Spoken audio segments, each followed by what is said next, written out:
proponent. Those were his amendments. Mr. Chairman, I've got some handouts. Thank you.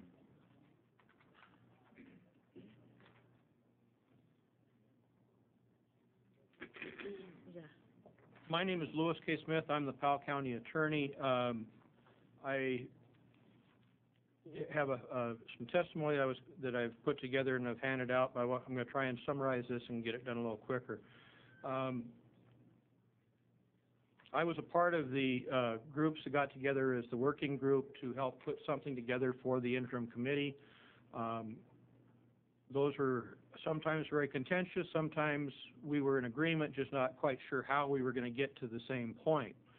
I believe that we put a lot of hard work into it. We got a lot done, I think, in moving the thing forward.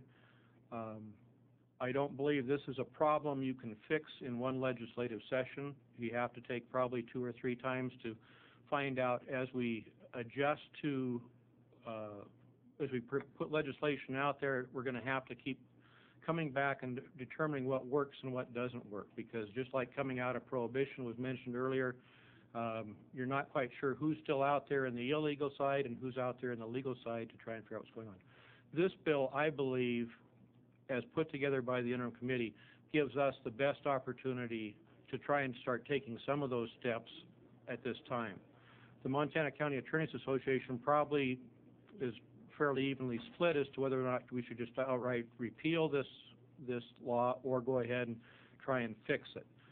The problem we've got is if you decide to repeal it, you can't do that until you take it back to the people in November of 2012, and we've got to figure out how to work with this. Are we stuck with the same mess that we've got at the present time, lack of clarity and definitions, lack of accounting for what's going on, or do we go ahead and put some of that in place and see if we can't make this work? A couple of scenarios that recently bring some of that to light that I've had to deal with. A few weeks ago, we had a young man driving through Powell County, going from Missoula County to Cascade County to go deliver some marijuana. He's speeding. We pull him over, pick him up, and he's got 5 ounces of marijuana on him, and the only card he's got is his patient card. The issue for law enforcement at that point in time is, do we go ahead and arrest this person? Well, yeah, he's got 4 ounces more than the law says he can have. But back at his grow operation, he's got 23 cards for as a caregiver. So under a constructive possession argument, he has the cards. Under a strict interpretation of possession, he doesn't have the cards. He got to spend a weekend in jail while we tried to figure out what we had and what we're dealing with. Do you have the cards? And also took a look at the fact, we looked at this as a diversion issue, which is a real concern of the county attorneys, because he only has 2 patients in Great Falls, but he's got 5 ounces with him. So is he trying to divert out here?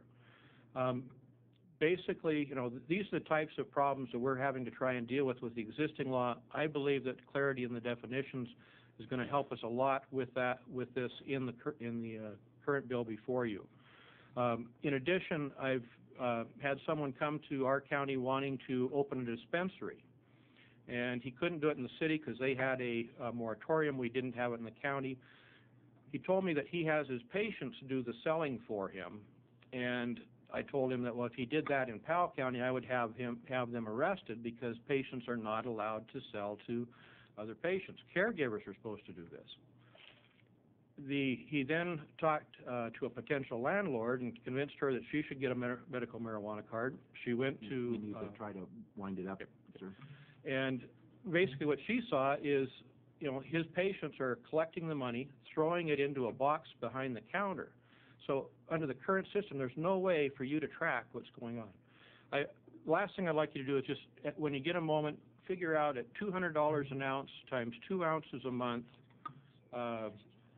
would be $4,800 a year per patient. You got 28,000 patients in the state of Montana. That's a lot of money.